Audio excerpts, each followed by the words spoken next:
तो आज का लेक्चर है हमारा first order reaction. First order reaction complete, first order reaction के इंटीग्रेटेड इक्वेशन और फर्स्ट ऑर्डर रिएक्शन का हाफ लाइफ पीरियड यहां डिस्कस किया जाएगा। शुरू करते हैं हम। फर्स्ट ऑर्डर रिएक्शन क्या है उसे समझना। देखिए, कल आपने जीरो ऑर्डर रिएक्शन देखा था और जीरो ऑर्डर रिएक्शन में भी हम जब पढ़ रहे थे, पढ़ते समय हमने क्या किया था, रिएक्टेंट लिया था हमने ए और रिएक्टेंट हमें ए प्रोडक्ट दे रहा था। आज भी हम वैसा ही कर रहे हैं, रिएक्टेंट ए हमें प्रोडक्ट दे रहा है। ओके, वहां हमने लिखा था कि जो रेट ऑफ रिएक्शन है वो कंसंट्रेशन पे डिपेंड नहीं कर रहा। तो in case of first order reaction हमारा रेट ऑफ रिएक्शन, जिसे हम आर से बोलते हैं, स्मॉल आर भी लिख रहे हैं कल से, वो किसके बराबर है? वो है हमारा रेट कांस्टेंट और कंसंट्रेशन ऑफ ए के ऊपर डिपेंड कर रहा है। आपको दिखाई दे रहा होगा, वहां हमने जीरो मेंशन किया था जीरो ऑर्डर रिएक्शन के केस में, यहां हम 1 लिख रहे हैं। आराम से देखिए, यहां पे रेट ए की कंसंट्रेशन पे डिपेंड करेगा। यहां in case of first order reaction rate A की कंसंट्रेशन पे डिपेंड करेगा। आप जानते हैं कि हमारा ए जो रिएक्टेंट है, ये टाइम के साथ साथ इसकी कंसंट्रेशन तो कम होगी। अगर टाइम के साथ साथ इसकी कंसंट्रेशन कम होगी तो हमारा रेट जो होगा वो भी हमारा टाइम के साथ साथ क्या होगा, यहां पे कम होगा। बिकॉज डायरेक्टली प्रोपोर्शनल है हमारा रेट और हमारा कंसंट्रेशन ऑफ रिएक्टेंट। तो यहां से हम एक ग्राफ अगर बनाते हैं, वैसे हमें बाद में भी बड़े ग्राफ बनाने हैं, फिलहाल एक ग्राफ बनाने की कोशिश करते हैं रेट और कंसंट्रेशन ऑफ रिएक्टेंट के बीच। इस तरफ आप रिएक्टेंट की कंसंट्रेशन लिख लीजिए और इस तरफ आप रिएक्शन का रेट लिख लीजिए। तो जो हमारा ग्राफ होगा वो होगा हमारा स्ट्रेट लाइन। ठीक है, ये ग्राफ ये मेंशन कर रहा है कि जितना आपका रेट कम हो रहा है उतना ही आपकी कंसंट्रेशन भी कम हो रही है। ठीक है, इस ग्राफ से ऐसा रिप्रेजेंट हो रहा है आपको कि ये ग्राफ ऐसा इन शॉर्ट कह रहा है कि रेट कंसंट्रेशन पे डायरेक्टली डिपेंड कर रहा है। ठीक है, तो फर्स्ट ऑर्डर रिएक्शन का बेसिक ये था कि हमारा जो रेट ऑफ रिएक्शन है वो कंसंट्रेशन के साथ साथ कम होगा। लेकिन जीरो ऑर्डर रिएक्शन में हमने देखा था कि हमारे रेट के ऊपर कंसंट्रेशन कम होने का कोई भी फर्क नहीं पड़ रहा था, रेट वहां कांस्टेंट था। अगर आपने ग्राफ देखा था, वहां ग्राफ ऐसा बनाया था हमने, रेट समय के साथ साथ भी कांस्टेंट था, टाइम के साथ साथ, और हमारे कंसंट्रेशन के साथ भी कांस्टेंट था। मैंने 2 ग्राफ स्टार्टिंग में वहां पे बनाए थे। ठीक है, ये था फर्स्ट ऑर्डर रिएक्शन का कुछ बेसिक। आइए लेते हैं हम इंटीग्रेटेड रेट लॉ एक्सप्रेशन या integrated expression for first order reaction. ठीक है, तो आपको लिखना है इंटीग्रेटेड रेट लॉ एक्सप्रेशन। ठीक है, लिखिए integrated expression for first order reaction. Integrated expression for first order reaction. First order reaction के लिए इंटीग्रेटेड एक्सप्रेशन क्या है? भाई याद रखिए, इंटीग्रेटेड एक्सप्रेशन का क्या मतलब है। यहां पे क्या है इंटीग्रेटेड एक्सप्रेशन? इंटीग्रेटेड एक्सप्रेशन एक ऐसी एक्सप्रेशन है जो जीरो ऑर्डर में भी पढ़ी, फर्स्ट ऑर्डर में भी पढ़ रहे हैं।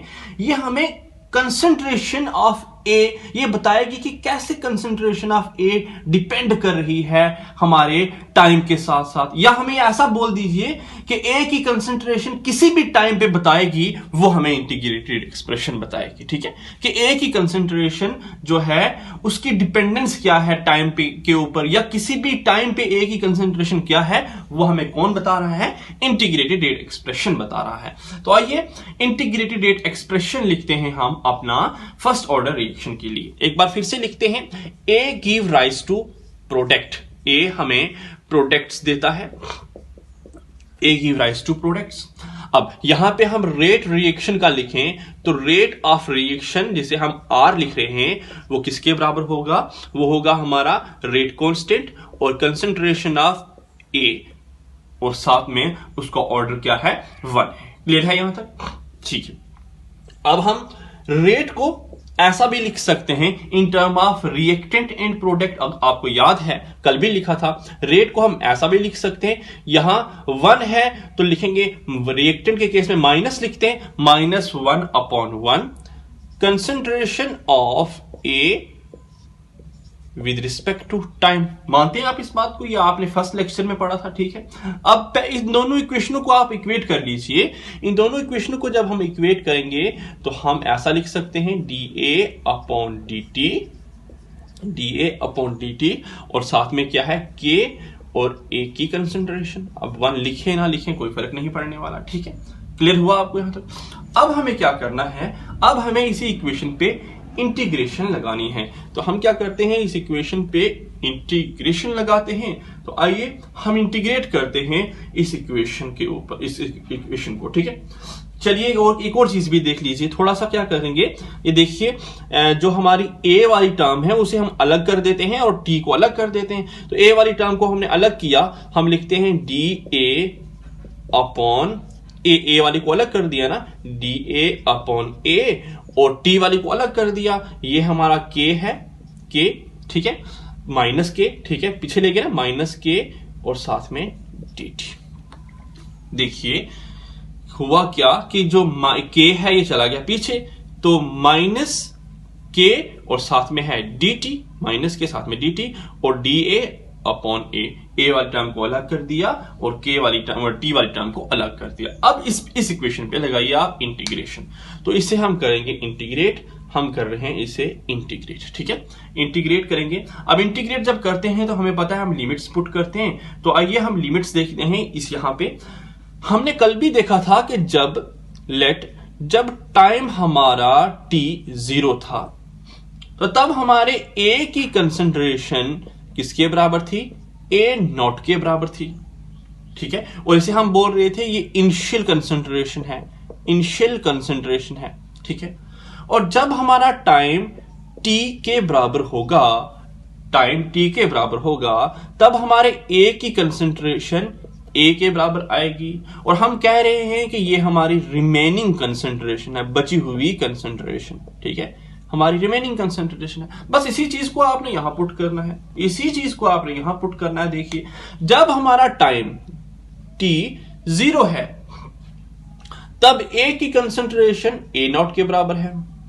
जब हमारा टाइम t के इक्वल है, तब a की कंसंट्रेशन a के बराबर है। क्लियर हुआ आपको? ये चीज आप वो देख लीजिए, कल भी मैंने डिस्कस करवाई हुई है आपके सामने, ठीक है। यहां तक क्लियर है? चलिए अब आगे देखते हैं। अब हमें पता है, आराम से देखिए, dA/a की इंटीग्रेशन log a होती है, dA/a की इंटीग्रेशन log a है। तो आपको क्या करना है, इसकी इंटीग्रेशन लिखनी है, ठीक है। आप लिखेंगे log a to the base e, limit कहां से कहां तक है, A0 से a, log a to the base e, limit A0 से a। आगे देखिए, k तो कांस्टेंट है, ठीक है, तो माइनस k बाहर, और इंटीग्रेशन ऑफ dt क्या होता है, t होता है, और लिमिट 0 से लेके t है। क्लियर हुआ आपको? ठीक है, देख लीजिए। उसके बाद आप देखेंगे इसी चीज को हम इक्वेट करेंगे, इसी चीज को हम लिखेंगे ऐसा भी, ये रब कर रहा हूं मैं, अच्छा, इसी चीज को हम ऐसा भी लिख सकते हैं, log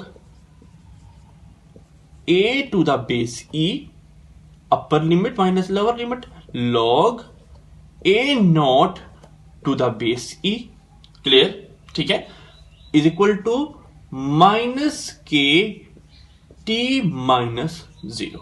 देख लीजिए, upper limit minus lower limit. Clear हुआ है मतलब? अच्छा, अब जरा इसको ऐसा भी लिख लीजिए, log a to the base e is equal to, ये जो आपका log है, ये log आगे ले जाइए तो प्लस में कन्वर्ट हो जाएगा, log A0 to the base e minus K T. पकड़ लीजिए इस इक्वेशन को, ये आपकी इंटीग्रेटेड रेट एक्सप्रेशन बनेगी, एक फॉर्म है हमारे integrated rate expression for first order reaction की। क्लियर हुआ? एक फॉर्म है। लेकिन आप ये सब जानते हैं, ये सब ऑलरेडी आप जानते हैं कि हम अपनी डेली लाइफ में लॉग जो बेस ई है, लॉग बेस ई से इतने फैमिलियर नहीं है, ठीक है। हम लॉग बेस ई को कन्वर्ट करेंगे लॉग बेस 10 में, ठीक है, log बेस e से हम इतने फैमिलियर नहीं होते। हमें पता है हम log 2 का वैल्यू देख सकते हैं, log 3 की वैल्यू, log 5 की वैल्यू, log 7 की वैल्यू हम ये पता कर सकते हैं, लेकिन log बेस e के से इतने हम फैमिलियर नहीं हैं। तो ये सारी की सारी वैल्यू log 2, log 3, log 5 की वैल्यू हम on the basis of log base 10 पता करते हैं। ठीक है, तो हम क्या करेंगे, log बेस 10 में कन्वर्ट करेंगे log बेस e को। तो वो कैसे कन्वर्ट होता है वो याद रखिए, log ये है for example log x to the base e, अगर इसको मैंने log बेस 10 में कन्वर्ट करना है तो मुझे क्या करना पड़ेगा, मुझे 2.303 से मल्टीप्लाई करना है और मेरा ये कन्वर्ट हो जाएगा log बेस 10 में। ठीक है, अब बस इसी चीज को यहां लगाइए, आप आराम से log बेस e को log बेस 10 में कन्वर्ट कर पाएंगे। ठीक है, इसी चीज को आप यहां लगाइए। ठीक, आइए, और हमने क्या किया, हमने मल्टीप्लाई किया 2.303 से, तो 2.303 log बेस e था, अब वो log बेस 10 हो गया, क्योंकि हमने क्या कर दिया, 2.303 से ये वाला कंसेप्ट उठाइए ना, ये log बेस e है, अब ये log बेस 10 तभी हुआ जब 2.303 से मल्टीप्लाई किया। ठीक है, तो यहां भी 2.303 log बेस 10, ठीक है, a नॉट log बेस 10, ठीक है, माइनस kt। क्लियर हुआ आपको? ठीक है, अब मैं इसे रब कर रहा हूं। चलिए, अब जो इक्वेशन आपने लिखी है, इस पूरी इक्वेशन को आप 2.303 से डिवाइड करेंगे, लिखेंगे dividing this equation by 2.303, whole equation को 2.303 से डिवाइड कीजिए। तो जब आप डिवाइड करेंगे तो यहां आएगा log a to the base 10 is equal to log a nought to the base 10 minus kt divided by 2.303. This is very important equation and this is the integrated rate expression for first order reaction, और ये है हमारी first order reaction की integrated rate expression. लेकिन ये वाली equation numerical solve करने के लिए नहीं यूज करते, उसके लिए मैं आपको एक इक्वेशन और करवाऊंगा, यहीं से डिराइव करवाऊंगा, एक और form of integrated rate expression भी डिस्कस करेंगे। ठीक है, तो ये था हमारा integrated rate expression first order reaction की। ठीक है, हमने क्या किया, हमने ये सारा का सारा सॉल्व आउट किया, आप पता चल गया, आप आराम से देखिए, और यहां तक हम पहुंचे। अब यहां से हम क्या करते हैं, एक ग्राफ ड्रा करने की कोशिश करते हैं। हम एक ग्राफ देखते हैं लॉग ऑफ कंसंट्रेशन, ये कंसंट्रेशन है, ए की कंसंट्रेशन, रिएक्टेंट की कंसंट्रेशन, लॉग ऑफ कंसंट्रेशन और टाइम के बीच से ग्राफ निकालते हैं। ठीक है, जैसे कल भी हमने एक ग्राफ ड्रा किया था, आज भी हम एक ग्राफ ड्रा करते हैं। चलिए, फिर मैं थोड़ा कल के ग्राफ को भी बीच में डिस्कस करूंगा, देखेंगे जरा। अच्छा, ये जो चीज है, इसी चीज को क्या मैं ऐसा लिख सकता हूं, देखिए आराम से, इसी चीज को मैं ऐसा लिख सकता हूं, log a to the base 10 is equal to minus kt 2.303 plus log a nought to the base 10। ठीक है ना, इस चीज को हमने ऐसा भी लिखा। अब जरा खुद सोचिए, ये हमारा y, ये हमारा m x और ये हमारा c। y एक्सिस पे हमारा ये है, this is our slope. x axis पे हमारा क्या है, टाइम, और c ये हमारा, ये देख लीजिए y इंटरसेप्ट। ठीक है, ये आपको देख के लग रहा होगा कुछ linear equation form, linear equation बनी, और लीनियर इक्वेशन जो होती है वो स्ट्रेट लाइन के लिए होती है, तो मतलब ग्राफ हमारा स्ट्रेट लाइन बनने वाला है। ग्राफ हमारा स्ट्रेट लाइन बनेगा, हमने ग्राफ ड्रा किया, और y एक्सिस पे हमारा क्या है, log a की कंसंट्रेशन टू द बेस 10, तो y एक्सिस पे लिखेंगे log a की concentration to the base 10। Clear है, x एक्सिस पे क्या है हमारा, x एक्सिस पे हमारा है टाइम, तो आप लिखेंगे टाइम t। क्लियर है, ग्राफ आप देख लीजिए, ग्राफ का स्लोप माइनस है ना, तो ग्राफ का स्लोप नेगेटिव है, इसका मतलब ग्राफ का स्लोप नेगेटिव तो ऐसा होगा, पॉजिटिव हो तो ऐसा होगा, नेगेटिव है तो ऐसा है। ठीक है, क्लियर है, स्लोप लिख लीजिए, किसके बराबर है, हम जानते हैं स्लोप होता है tan थीटा, और यहां पे स्लोप क्या है, माइनस के अपॉन 2.303, स्लोप माइनस के अपॉन 2.303, ठीक है। अच्छा जी, c क्या है, y इंटरसेप्ट, और ये है हमारा y इंटरसेप्ट, और किसके बराबर है ये जरा देख लीजिए, ये है log a0 to the base 10, ठीक है। This is a graph for first order reaction. अच्छा, कहीं एग्जाम में आपको ऑब्जेक्टिव में आ जाए, कहीं कंपटीशन में, कि बताइए हम लॉग बेस, ऐसा कर लीजिए, लॉग ए की कंसंट्रेशन वर्सेस टाइम का ग्राफ किसके लिए होता है, ठीक है, वो आपका फर्स्ट ऑर्डर रिएक्शन के लिए होता है। लेकिन ए की कंसंट्रेशन और टाइम का जो ग्राफ वो किसके लिए होता है, वो जीरो ऑर्डर रिएक्शन के लिए होता है। वहां हमने ए की कंसंट्रेशन और टाइम के बीच ग्राफ बनाया था, और वो स्ट्रेट लाइन ग्राफ बना था विद नेगेटिव स्लोप। या हम लॉग ए की कंसंट्रेशन और टाइम के बीच ग्राफ बना रहे हैं, वो स्ट्रेट लाइन है विद नेगेटिव स्लोप। दोनों ग्राफ स्ट्रेट लाइन है, दोनों नेगेटिव स्लोप वाले ग्राफ हैं, लेकिन वहां ए की कंसंट्रेशन और टाइम के बीच ग्राफ था जीरो ऑर्डर रिएक्शन में, यहां लॉग ए की कंसंट्रेशन और टाइम के बीच ग्राफ है। ये डिफरेंस है दोनों में, और कुछ डिफरेंस भी नहीं है, ठीक है। तो ये था हमारा एक फर्स्ट ऑर्डर रिएक्शन का इंटीग्रेटेड रेट एक्सप्रेशन। कुछ अदर्स फॉर्म देखते हैं हम, कुछ और फॉर्म्स देखते हैं हम इंटीग्रेटेड रेट एक्सप्रेशन की, कि जिनसे हम क्या करें, न्यूमेरिकल सॉल्व कर पाए। वो फॉर्म देखिए, एक दो फॉर्म और लिखते हैं जिनसे हम क्या करते हैं, देखते हैं कि एक दो फॉर्म ऐसी भी हैं जिससे हम न्यूमेरिकल सॉल्व करते हैं। कौन कौन सी फॉर्म है देखेंगे जरा। चलिए देखिए, अदर लिखिए, other forms of integrated rate expression, other forms, ठीक है, other forms of integrated rate expression. चलिए अब जरा ये चीज मैंने आपके सामने मेंशन की, इसको मैं ऐसा लिख सकता हूं, ये log A nought to the base 10, ले आइए जरा, log A nought to the base 10, चलिए ये जहां है वहीं रखिए, इसे यहां है वहीं रखा हुआ है, log A nought to the base 10। अब ये लेंगे आगे, ठीक है, ये चीज हम लेंगे आगे, तो ये चला जाएगा माइनस में, ठीक है, log A to the base 10। अब ये के टी पीछे ले आए तो ये प्लस में हो जाएगा, ये होगा के टी डिवाइडेड बाई 2.303, ठीक है। अब जरा इसको आप मानिए ये हमारा लॉग ए है, लॉग ए, और इसे आप मानिए ये हमारा लॉग बी है, तो log A minus log B क्या होता है, log A upon log B, ठीक है, यही होता है log A minus log B is equal to log A upon B, ठीक है। तो इसी चीज को हम ऐसा भी लिख सकते हैं, इसी चीज को हम ऐसा लिख सकते हैं, लॉग, ठीक है, बेस 10, ठीक है, ए हमारा ए नॉट है, ए नॉट डिवाइडेड बाई ए, और किसके बराबर है, के टी अपॉन 2.303, ठीक है।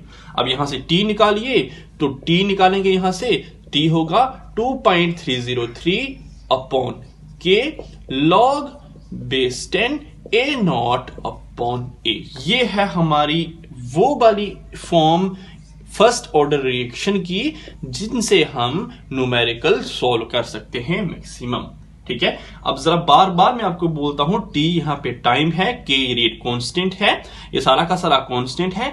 ए नॉट क्या है, ए नॉट इनिशियल कंसंट्रेशन लिखाई थी मैंने आपको, और ए हमारी रिमेनिंग बची हुई कंसंट्रेशन है, ठीक है। तो ये थी हमारी एक और form integrated rate expression for first order reaction की। चलिए एक लास्ट फॉर्म देखते हैं हम इंटीग्रेटेड रेट एक्सप्रेशन की, लास्ट फॉर्म देख लेते हैं, और उसके बाद हम इंटीग्रेटेड रेट एक्सप्रेशन वाली कंसेप्ट खत्म करते हैं और हाफ लाइफ पे चलते हैं। चलिए देखिए, एक चीज आपने ये लिखी हुई है, देखिए log A to the base E is equal to log A nought to the base E minus K T, clear है।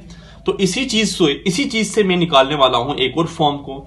अब देखिए इस चीज को मैं ऐसा लिख सकता हूं आराम से, log A to the base e. अब ये मैं पीछे ले आया, तो ये पीछे ले आऊंगा तो माइनस में हो जाएगा, log A nought to the base E is equal to minus K T, clear है।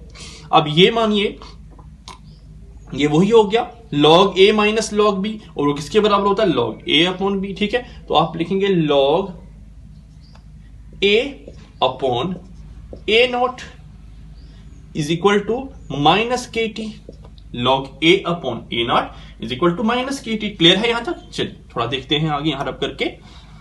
अच्छा आप जानते हैं कि हमने कहीं ये आप फॉर्मूला बड़े अच्छे से जानते हैं कि log x to the base e is equal to Y किसके बराबर होता है? ये होता है x is equal to e की पावर y।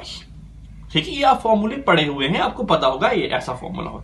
आप मानिए ये log x is equal to y है, तो किसके बराबर होगा? x is equal to e की पावर y। ठीक है, तो इसी को ऐसा लिख लीजिए फिर आराम से। ठीक है, इसी को ऐसा लिख लीजिए a upon a nought is equal to e की power y that is minus kt। ठीक है, अब यहीं से हम लास्ट फॉर्म निकाल रहे हैं। a किसके बराबर होगा? a नॉट e minus kt। This is the last integrated form for first order reaction, और इस फॉर्म को हम बोलते हैं exponential form of first order reaction. ये हमारी एक्सपोनेंशियल फॉर्म है। हमने a का देखना था, a का रिलेशन टाइम के साथ, दैट्स वाई हमने a नॉट आगे ले गए। a is equal to a नॉट e माइनस kt। ठीक है, e की पावर माइनस kt। तो ये था हमारा एक्सपोनेंशियल फॉर्म, और ये हमारी कंप्लीट इंटीग्रेटेड एक्सप्रेशन है फर्स्ट ऑर्डर रिएक्शन के लिए। मैंने 4 एक्सप्रेशंस करवाई हैं आपको, ना कि मैंने एक एक्सप्रेशन करवाई, मैंने अलग अलग जगह से 4 एक्सप्रेशन लिखाई हैं आपको। तो कंप्लीट देखिए integrated expression first order reaction के लिए और आराम से समझिए। चलिए शुरू करते हैं half life of first order reaction को। देखेंगे half life of first order reaction. देखिए उस टाइम भी हमने हाफ लाइफ को रिप्रेजेंट किया था T1/2 से। हाफ लाइफ T1 में ऐसा टाइम जिसमें हमारी 50% रिएक्शन कंप्लीट हो जाए, तो टाइम T1/2 होगा। और हमारा जो A होगा वो किसके बराबर होगा? आपने पढ़ा हुआ है ऑलरेडी, वो होगा हमारी फुल कंसंट्रेशन, जो इनिशियल कंसंट्रेशन उसका हाफ हो जाएगा, तो initial concentration divided by 2, a nought upon 2 हो जाएगा। ठीक है, अब जरा देखिए मैंने 3 फॉर्म लिखी हुई है इंटीग्रेटेड एक्सप्रेशन की, जो हमने अभी भी की है, पहली, दूसरी और तीसरी। तो आप लिखेंगे पहली वाली फॉर्म को t is equal to 2.303 upon k log base 10 a nought upon a। ठीक है, इस चीज को आपने लिखा। अब जहां आपका t है वहां आपको पुट करना है T1/2। ठीक है, t half is equal to 2.303 upon k log base 10 a not जैसा है, और a की जगह आपको क्या पुट करना है? a not divided by 2।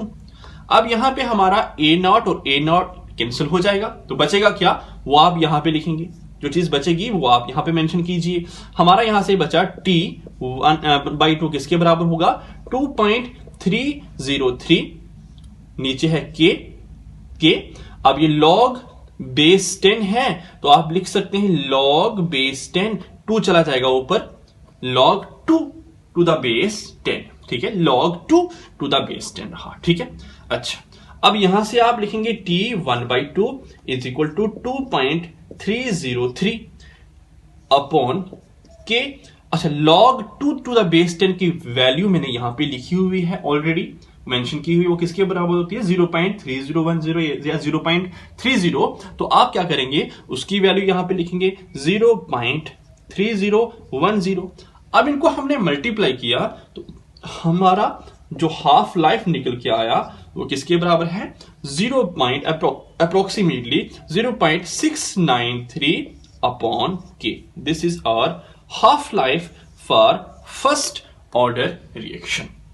यह है हमारा half life first order reaction के लिए। क्लियरली आपको एक चीज थोड़ा सा देखिए, यहां पे हमने जीरो ऑर्डर रिएक्शन के लिए हाफ लाइफ देखा था, वो क्या था? T1/2 a nought upon 2k। एक बार उठा के देख लीजिए, लास्ट वाली वीडियो से आपको दिखाई देगा कि वहां हमारा हाफ लाइफ ये था। वहां हमारा जो हाफ लाइफ था वो जीरो ऑर्डर रिएक्शन की बात चल रही है, हाफ लाइफ था वो इनिशियल कंसंट्रेशन पे डायरेक्टली डिपेंड कर रहा था। अगर आपकी इनिशियल कंसंट्रेशन ज्यादा तो आपका हाफ लाइफ भी ज्यादा होगा in case of zero order reaction. लेकिन फर्स्ट ऑर्डर रिएक्शन में कहीं भी कंसंट्रेशन का कोई जिक्र नहीं है। फर्स्ट ऑर्डर रिएक्शन में हाफ लाइफ कांस्टेंट के बराबर है। फर्स्ट ऑर्डर रिएक्शन में कंसंट्रेशन का कोई भी फर्क नहीं पड़ता हाफ लाइफ पे, ठीक है। लेकिन जीरो ऑर्डर रिएक्शन में कंसंट्रेशन का फर्क पड़ेगा हाफ लाइफ पे। तो यही डिफरेंस है हाफ लाइफ में फर्स्ट ऑर्डर और जीरो ऑर्डर की रिएक्शन में, ठीक है। तो ये था हमारा complete expression, integrated rate expression और हाफ लाइफ हमारी फर्स्ट ऑर्डर रिएक्शन के लिए। आई होप आपको अच्छे से क्लियर हुआ होगा। हम नेक्स्ट लेक्चर लेके आएंगे इसके बाद। आप देखिए इन लेक्चर्स को अच्छे से, कंप्लीट फर्स्ट ऑर्डर और सेकंड ऑर्डर तो इसके बाद तो है नहीं है, लेकिन जीरो ऑर्डर और फर्स्ट ऑर्डर ही था। और इसके बाद हम कुछ और फैक्टर्स देखेंगे, अर्हेनियस इक्वेशन आएगी, कोलिजन थ्योरी आएगी, वो सारे के सारे कंसेप्ट्स हम इसके बाद सीखने की कोशिश करेंगे। Thank you, have a nice day.